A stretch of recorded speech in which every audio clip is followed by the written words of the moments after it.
In the last video, I shared how that imbalance of the masculine and feminine can manifest as the extremes of being so much in the flow, so to say, that you get swept away by the flow.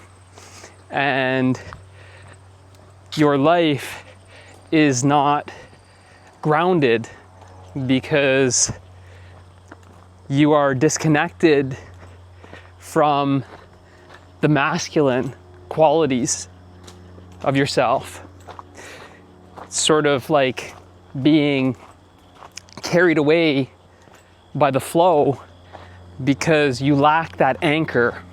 And that anchor, or call it being grounded, is really the stability of the masculine aspect of yourself. That stability, that structure, that order is what counterbalances the flow, so that it's not experienced as an impulsive flow, but an inspirational flow, an intuitive flow, a rhythmic flow.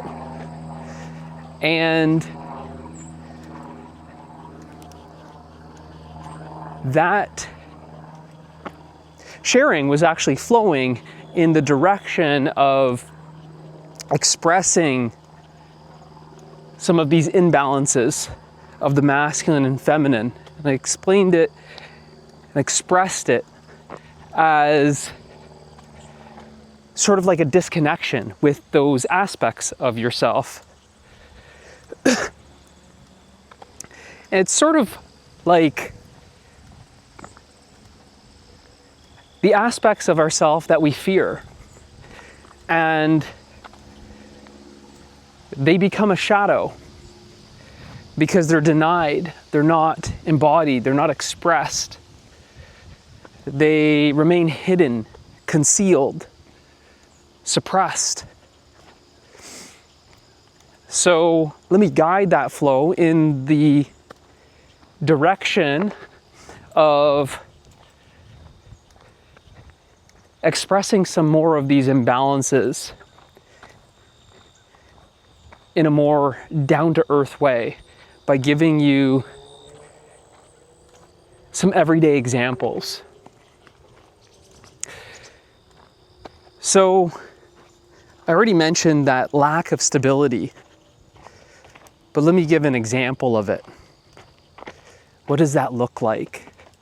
Well, it can look like the artist that is in touch with that feminine aspect, the creativity, that artistry. They can paint, they can sing, write poetry, cook. They're expressing themselves authentically. And that authenticity is expressed as artistry. But when we are disconnected from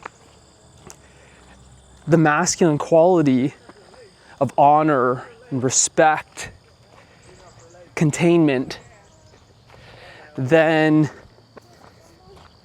this artistry,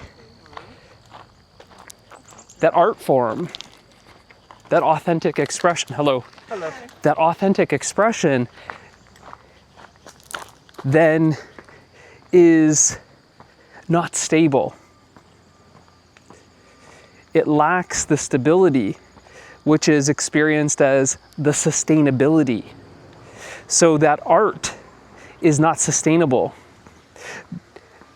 Another way to say it is doing what you love becomes unsustainable when you don't value yourself, when you don't respect yourself, when you don't honor yourself. Because valuing yourself, honoring yourself, respecting yourself is expressed as actually charging for your art, putting a price on your artwork. Because you honor that creative current that flows through you.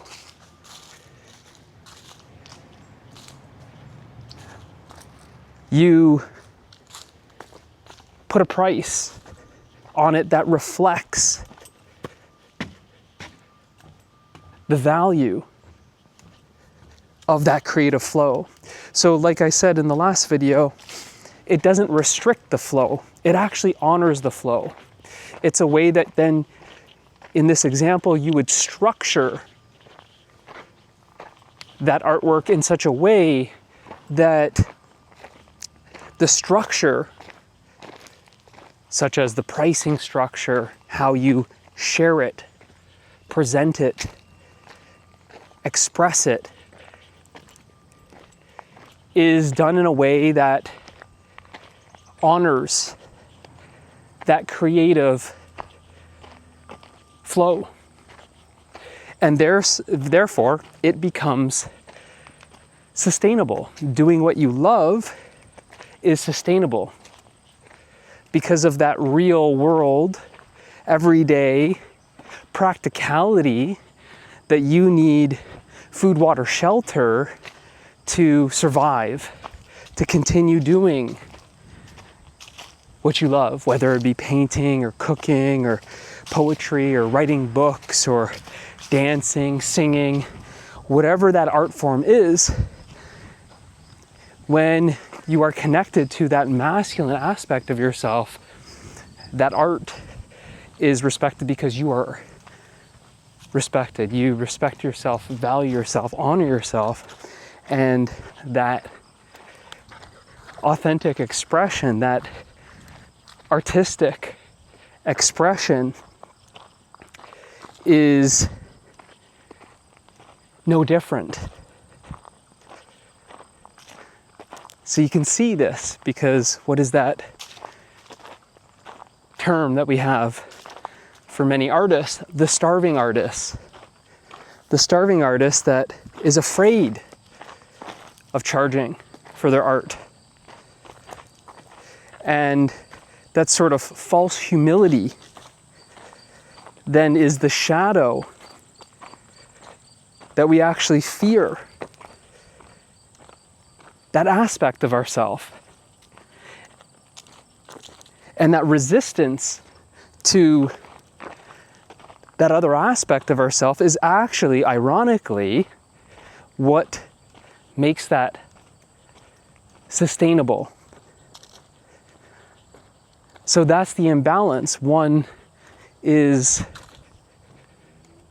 an amazing artist, but when they are disconnected from that masculine aspect of themselves, when they don't value themselves, respect themselves, honor themselves, then they're afraid to charge.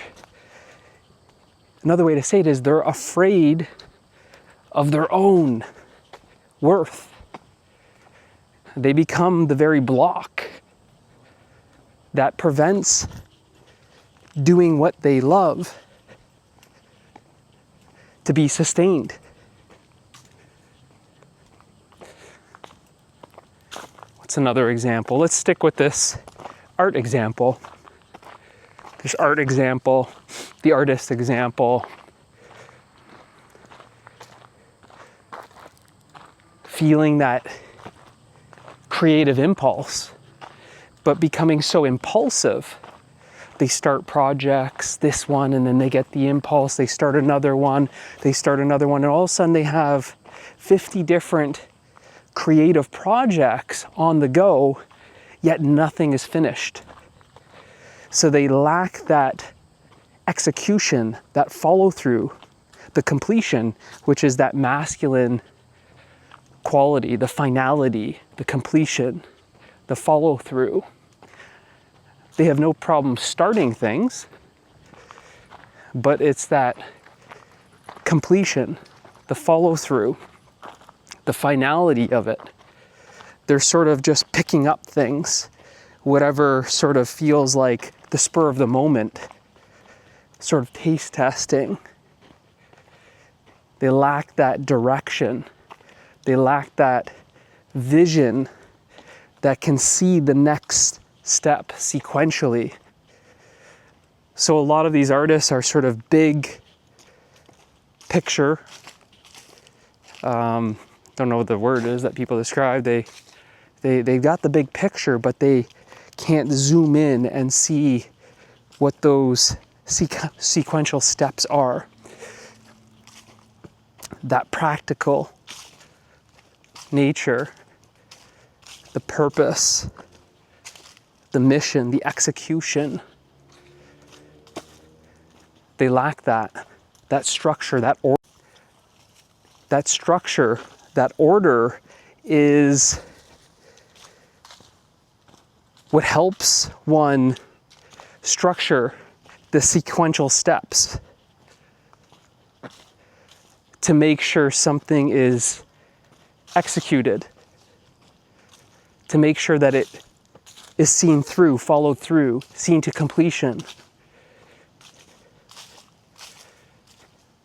You can see that being in a studio, an apartment, a home with 50 different projects on the go, and none of them actually being complete. One's studio or apartment or home can become, we would call it, messy or chaotic. And that's exactly what I was saying in the last video, is that flow, when it's not balanced by the stable structure, when it's not contained, like the banks of a river that contain the flow of the river, it floods, it spills, and it becomes undirected. And it becomes chaotic. It becomes destructive. It's spilling in all the areas of the house. The paintings are everywhere. And nothing is complete. It's chaos because it lacks that masculine structure and order. What is another example? Let's flip it. The masculine, when it's not in touch with the feminine, life can be very dry, serious, a lot of pressure, weight. It's rigid. One can get stuck in their ways and be very stubborn to change. That change is the flow. And instead of being open to change, one is closed to change. They guard themselves. They hold on to the familiar.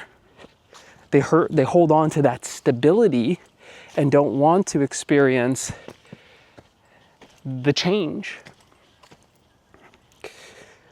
So life then becomes dry. It's restricted. It's like that flow is restricted. It's sort of like it's choking the flow.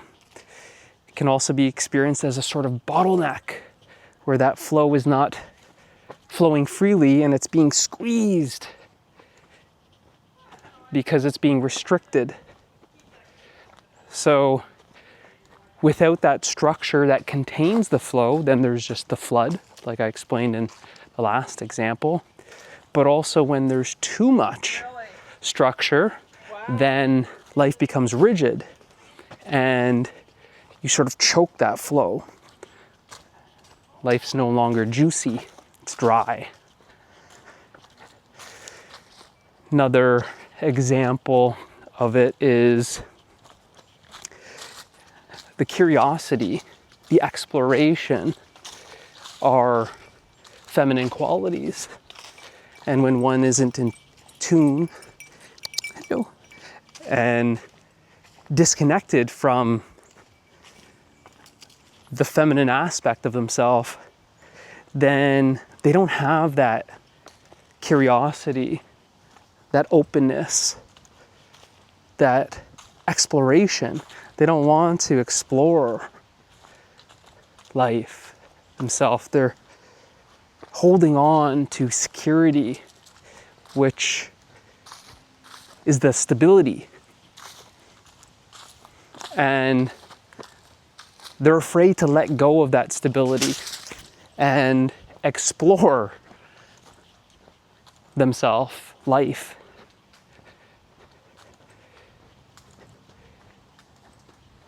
Because of this, then life lacks that adventure, excitement, magic. Because they're holding on to the familiar, the known. They're afraid of the unknown. The unknown is like that feminine aspect. It's mysterious. They resist something new. So they cling to the familiar, the same old patterns. So life lacks that adventure, excitement, wonder, awe, the magic. Life becomes so monotonous. It's the mundane, it's the boring, same day, on repeat. And it lacks that aliveness.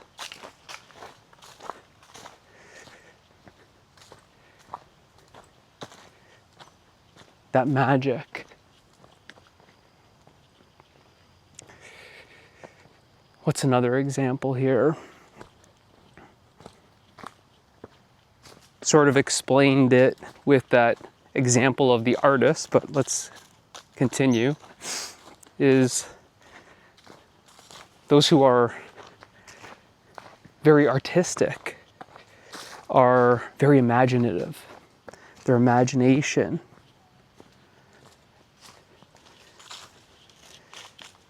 is profound.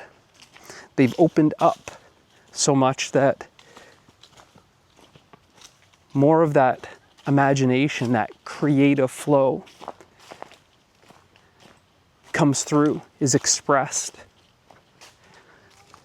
But when one lacks that practicality aspect of the masculine, that's grounded in responsibility, stability, structure, order, then one can sort of live with their head up in the clouds, as the term is. And that saying, living with your head up in the clouds, is referring to how one is sort of dreaming, fantasizing, that they're disconnected with the responsibilities, the practicalities of the reality of the everyday life. So they lack that groundedness of the masculine that grounds one in the everyday roles that we play.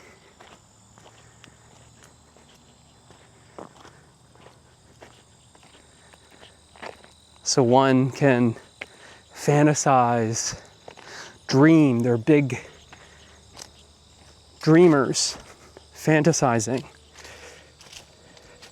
But at the same time, because one is disconnected from their masculine, they also lack that masculine quality of action, taking action. They could feel inspired, they can dream all they want, but nothing happens unless it's actioned. So that aligned action is where taking action allowing that inspiration to flow, that inspired action, that aligned action is what's needed. One can stay in their fantasy, live out or dream about all they want to live, but never live it. So it requires that masculine quality of taking action, the initiative, taking that step forward is the initiative, the initiation, where you are able to bring something into the world from the seed of potential and actualize it as the manifestation that you call your life.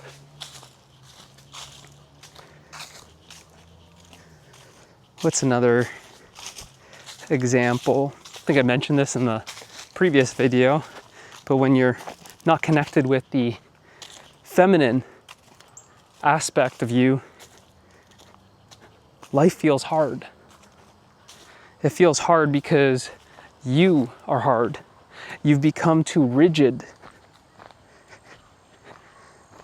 And just like you see in nature, that which is too rigid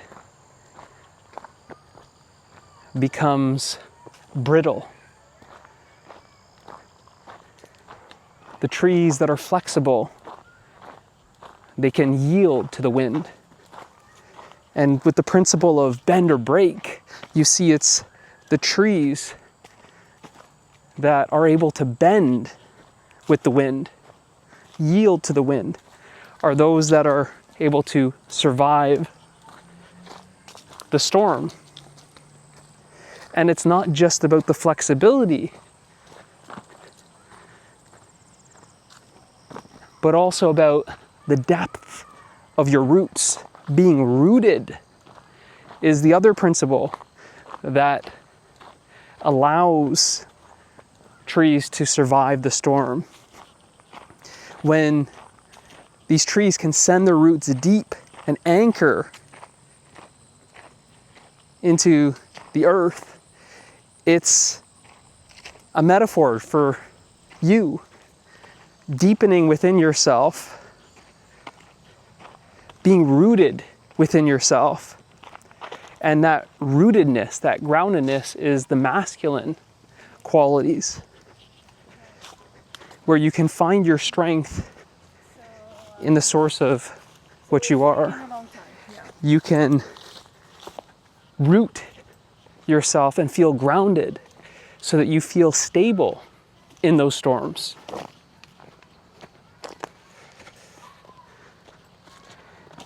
But when one lacks the flexibility, then there's no surrendering to life. There's no yielding. That softness is seen as a weakness. But in fact, that softness is actually a strength.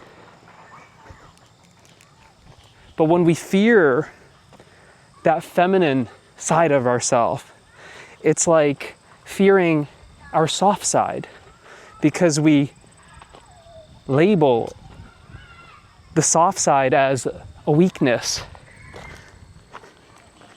So again, this becomes the shadow that we're afraid of. The other part of ourself becomes hidden and is a sort of blind spot that we overlook. So we live in this extreme of one or the other, experiencing that imbalance of the masculine and feminine.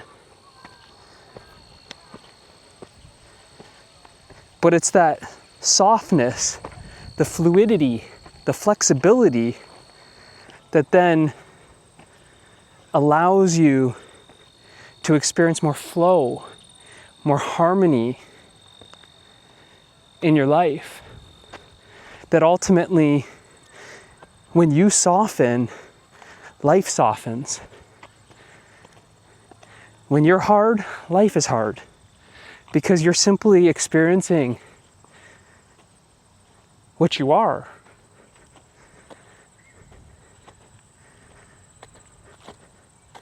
You're experiencing the world not how it is, but how you are.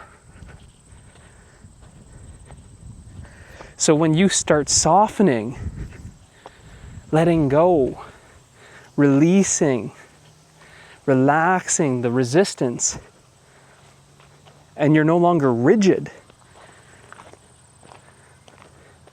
forcing your way in life, like just pushing through with that sort of brute force, that just strength, and you learn to soften, then you see that actually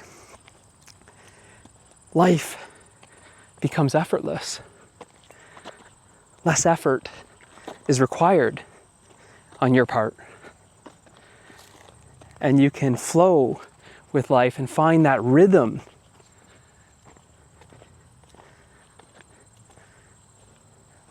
that you can dance to.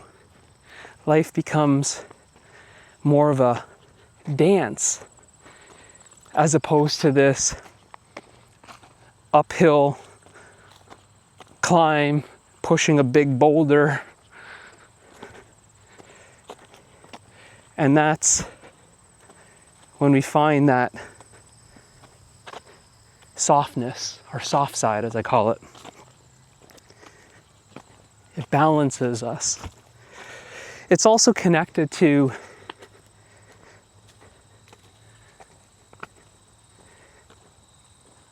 rest and relaxation, this R&R. Most people are afraid of that R&R. They again see it as a weakness. I don't need to rest. And they're not able to restore. They lack that restorative nature when we relax and go within, that feminine quality, to return to the source, to replenish, restore, revitalize. Instead, we keep pushing. We deny ourselves that rest and that relaxation. And instead, we keep on trying to push that boulder up that hill until we burn out. And you see, that burnout is really the resistance to that other side of yourself, you can say. It's that war within, that split, that fragmentation. When we see that rest and restoration is evil, is weak, is unwanted, you see, it's like we've abandoned that part of ourselves. We've denied ourselves that rest, that relaxation, and it's the very thing that we need.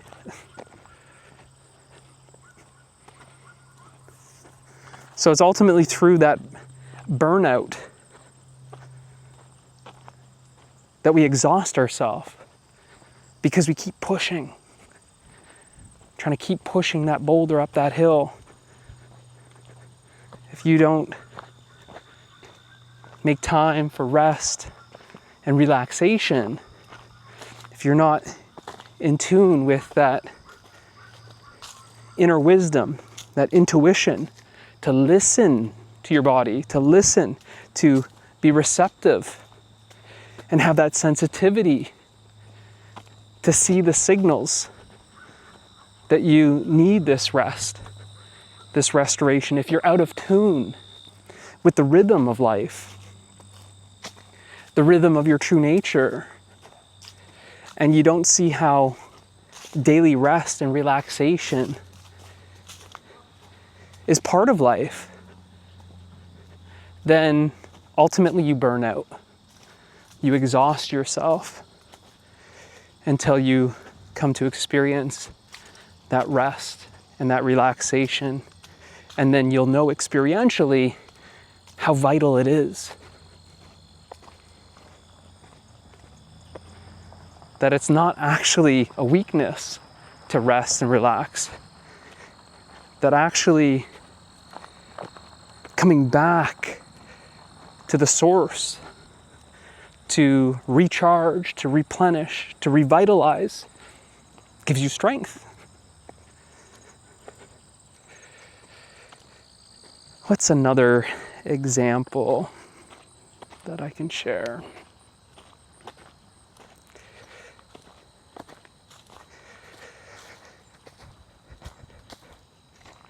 Let's say going with the flow, the lack of direction, the lack of containment.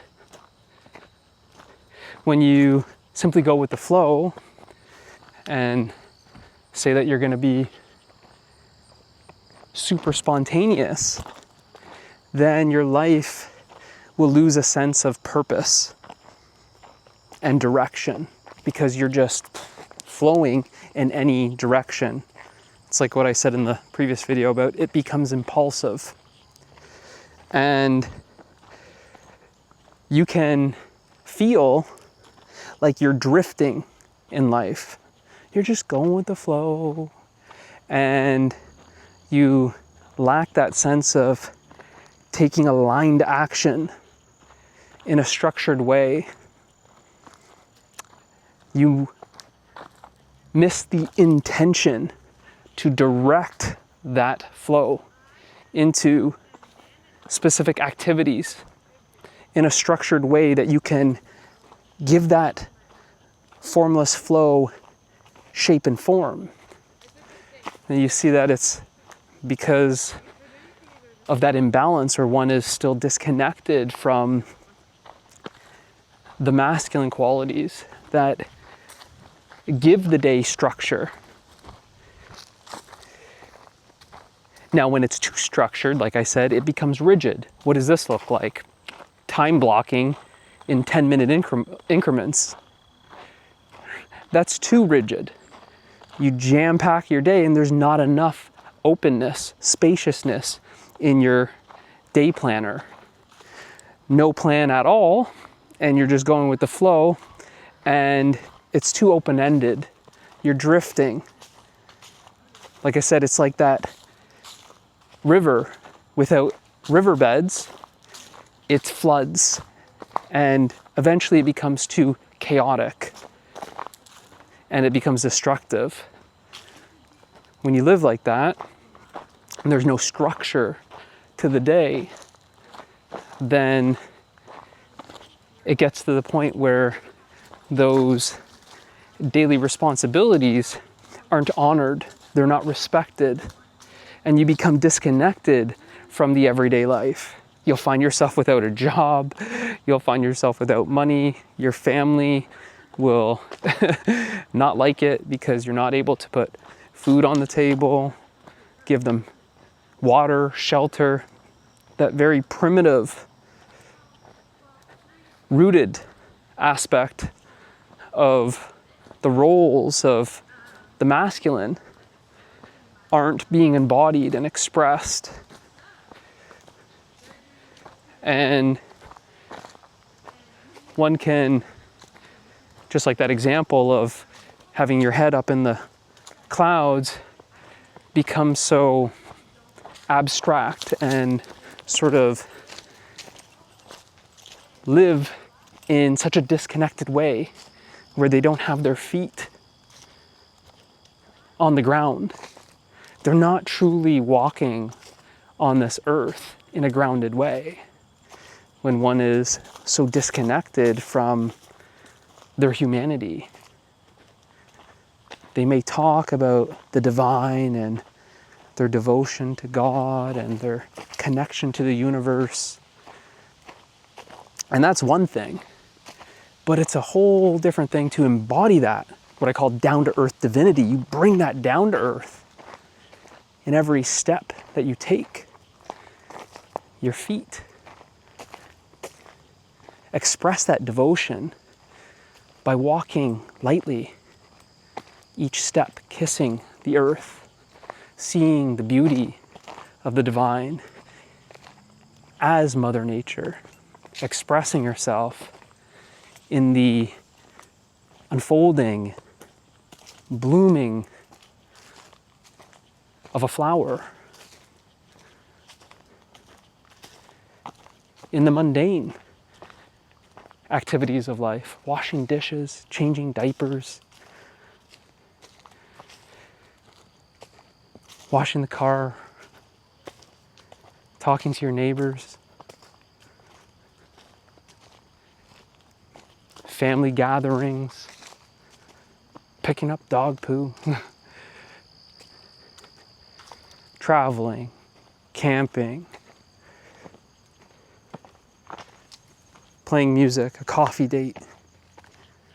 These everyday activities are not excluded. They're not bypassed. They're not seen as lower than because you're so high up in a heavenly realm.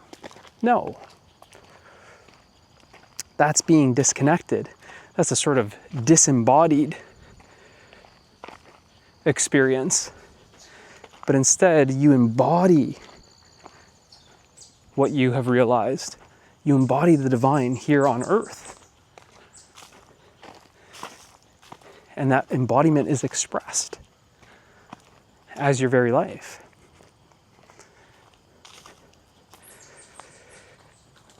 So being disconnected, disembodied by avoiding responsibilities of life. Oh, I mean, who's going to get the job because there's nobody here, nothing to do? I mean, why do I even need the family? I can just walk out because there really isn't a family because there is no other. Why should I take care of the body?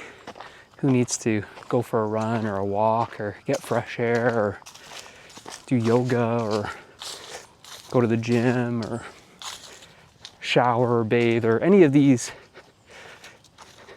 basic hygiene, care, health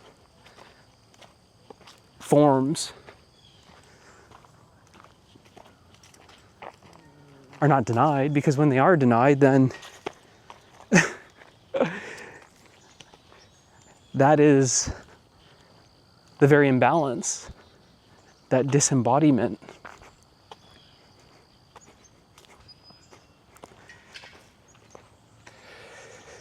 So those are just a handful of everyday examples to help ground what I was expressing in the previous video, where that flow was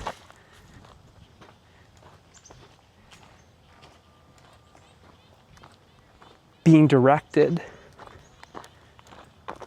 to. And so that we just explore these examples, and hopefully they paint the picture better for you, and that they're more relatable and understandable, not because you understand it conceptually, but because you've experienced these imbalances yourself, and that you can